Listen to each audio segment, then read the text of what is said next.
Kaibigan, pag-usapan natin ang forex trading, mga kaibigan. Okay? Ang forex trading, ito po yung pagbili at pagbebenta ng currency.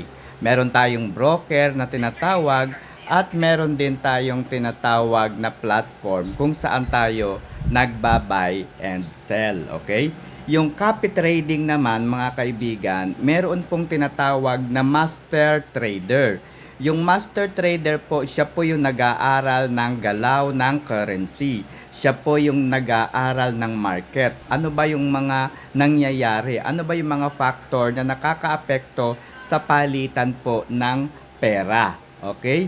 Yung master trader, ito po yung sinusundan ng mga nagtitrade. Halimbawa, ako po ay gusto kong kumita sa pamamagitan ng pagtitrade. Meron isang mahusay na master trader na nag-aalok ng kanyang services. Okay? So, ang gagawin po niya, sasabihin niya sa akin na ikopya mo ito. Ito yung trade, ito yung buy, ito yung sell, ganitong oras. So, meron kang susundin base doon sa kanyang instruction. Pero, yun ay kinakailangan mong laging mabilis, lagi kang maagap kung ano yung kanyang iutos, susundin mo kaagad.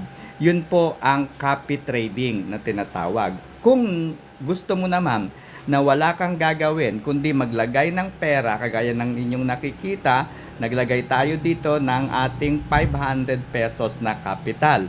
Okay, naglagay tayo ng 500 at ito na po yung kinikita natin dun sa 500 na yon. Araw-araw may kita tayong 15 pesos. So, magkano na po yung kinita natin? Ngayon, yung kinita natin, mga kaibigan, pwede natin yan na ibalik no, dito sa ating trading platform para nang sa gayon ay mapaikot natin. Halimbawa, yung 120.85 na yan, pwede natin yan paikutin para kinabukasan ay kikita po tayo dyan. So, ibig sabihin, hindi natin kinakailangang i-withdraw. Pwede natin yan paikutin at i-trade. Okay? So, dahil po sa pag-unlad ng teknolohiya, AI na po yung bahalang kumopya doon sa mga hudyat na yon. So, ibig sabihin, magpapasok ka lang ng pera sa pamamagitan ng pagpindot ng deposit at pindutin lamang po yung QR, no? Pay with QR PH. So, maglalagay ka dyan, for example, ng 500 pesos.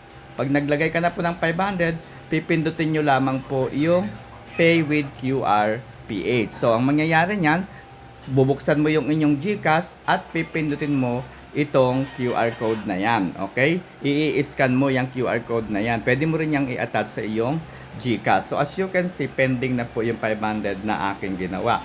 Pero dahil hindi ko po totoong nilagyan yan, sample lamang po yan, mare-reject po yan. Dahil ang totoong nilagay lang natin dito, 500 pesos. Okay? So, kapag nakalagay na kayo ng 500 pesos, ang gagawin nyo lamang po, no? Halimbawa, ako, yung pera ko, ayan na, 120. Halimbawa, yan na yung 500 ninyo. Ayan, no? Total deposited 500. Kapag nakapag-deposit na kayo ng 500 pesos, ang susunod na pipindutin ninyo ay itong bot. Okay? Pagkatapos po ng bot, pindutin nyo po yung add copy trading. So, yung balance ko ngayon ay nasa 120.85. Pwede ko pong ipunin yan at paabutin ko po ng 200 pesos. Pwede rin pong i-trade ko uli ngayon. Okay? So, halimbawa, ito, 120, iti-trade ko yan para bukas, meron po akong additional na kita. No? Ang gagawin ko lamang dyan, ay pipindutin ko lamang yung aking trade. Okay, sa 120 na yan, kikita ako ng 3.6, no? 3 po kada araw. Okay, so kikita ako dito ng 108 pesos sa loob po ng isang buwan.